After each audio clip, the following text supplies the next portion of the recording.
हमारे साथ अब इस समय जुड़ रहे हैं इंडिया फॉरेक्स के सीईओ अभिषेक गोयनका। मिस्टर गोयनका, आपका स्वागत है। आज खास नज़र रुपए पे इसलिए भी है क्योंकि मजबूती दिखाने के बाद वापस हम देख रहे हैं कि इसमें कमज़ोरी आ गई है। 57 से 54 तक गया, अच्छी मजबूती आई, लेकिन वहाँ पर टिका नहीं और वापस 56 तक आ गया है।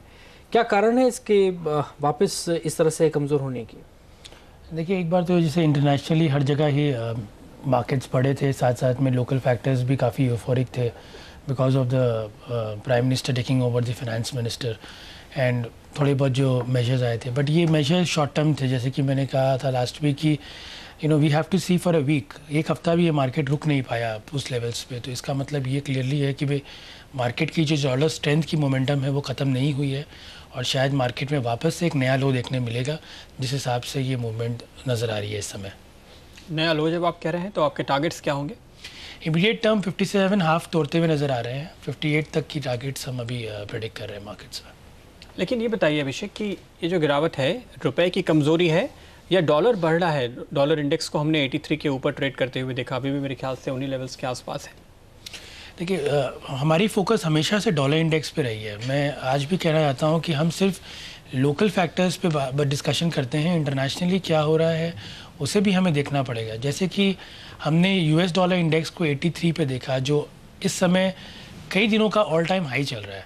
तो डेफिनेटली अगर हमें यूरो 120 के नीचे नज़र आता है, 10 ईयर बॉन्ड यील्ड्स आप यूएस के देखिए वापस से 1.51 पे आ गए हैं, जो 1.6567 पे चले गए थे, जिससे ऐसा साफ नज़र आ रहा है कि मार्केट में रिस्क एवर्जन वापस बढ़ा है। स्पेनिश 10 ईयर यील्ड देखिए, स्पेनिश यील्ड्स वापस से 6.5% के नज़दीक आ गए थे, वापस 7% प्लस हो गया। तो जो इंटरनेशनली जो एक यूफोरिया आया था, वो यूफोरिया वापस से धीरे धीरे उसी तदार पे जा रहा है जो वो कुछ दिनों पहले तक था। तो इंटरनेशनली मुझे लगता है कि यूएस डॉलर में और तेज़ी आएगी और उसका जो थोड़ी बहुत हमें बेनिफिट मिली थी इंडिया में because of the local factors, internationally अगर यूएस डॉलर स्ट्रॉन्ग जाएगा तो डेफिनेटली उस फैक्टर्स को सुपरसीड करके रुपी वीक चली जाएगी। लेकिन क्या ये मान के चलना चाहिए कि 58 पर रुपया रुकेगा या आपको लगता है कि उससे भी ज़्यादा कमज़ोरी आ सकती है फिलहाल इसमें? पॉसिबिलिटी उससे ज़्यादा की भी है, क्योंकि मार्केट में एक तरफा मार्केट चल रहा है उस समय और एक अच्छी करेक्शन के बाद मार्केट वापस से 3-4 दिनों में बढ़ गया है। तो डेफिनेटली ये चीज़ क्लैरिटी आ रही है कि ट्रेंड काफ़ी स्ट्रॉन्ग है। तो 58 पे रुकेगा ऐसा मैं नहीं कहना चाहूँगा, ये हो पॉसिबिलिटी है कि ये मार्केट उससे भी ऊपर जाए। अभिषेक, कुछ अंदाज़ा आपको होगा कि कंपनीज इस दौरान क्या कर रही हैं? एक तरफ उनको एडवांटेज मिलने की उम्मीद है, जिस तरह से रुपया कमज़ोर हुआ है, तो जो एक्सपोर्टिंग कंपनीज़ हैं, लेकिन जो वॉलेटिलिटी हाल के दिनों में देखी गई, क्या काफ़ी तेज़ी के साथ लोगों ने पोजीशंस हेज की और अब जो गिरावट आ रही है उसमें और दोहरी मार पड़ सकती है? देखिए, ऑनेस्टली अगर देखें तो जो इम्पोर्टर्स हैं इस समय मार्केट में, वो एक प्रकार की ऑप्टिमिज्म लेके बैठे हैं कि भाई मार्केट में वापस से एक बहुत बड़ी स्ट्रेंथ आएगी।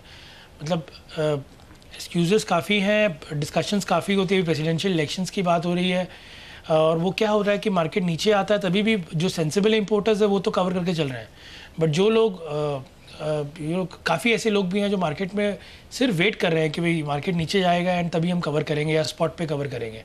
तो इस समय मुझे लग रहा है कि इंपोर्टर्स की जो बाइंग है मार्केट में बहुत ज़्यादा नहीं आई है इस एंटायर करेक्शन में, और एक्सपोर्टर्स जो है डेफिनेटली मार्केट में काफ़ी हद तक ओपन है, वो एग्रेसिवली कवर करके नहीं चल रहे हैं।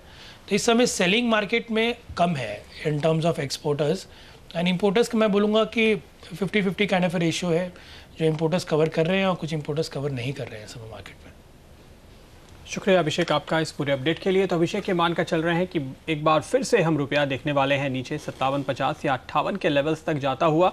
जो तेज़ी आनी थी वो पूरी हो चुकी है। बड़ी वजह अंतर्राष्ट्रीय बाज़ारों में डॉलर जिस तेज़ी से मजबूत हो रहा है यूरो के मुकाबले, दूसरी करेंसीज़ के मुकाबले, वो इम्पैक्ट आप यहाँ भी देखने वाले हैं। हमने 56 के लेवल आज देखे थे, वहाँ से थोड़ा सुधरे हैं, लेकिन अभी आप देख सकते हैं 50 पैसे का नुकसान शुक्रवार की क्लोजिंग के ऊपर ही देखने को मिल रहा है और ये कमज़ोरी आगे जारी रहेगी।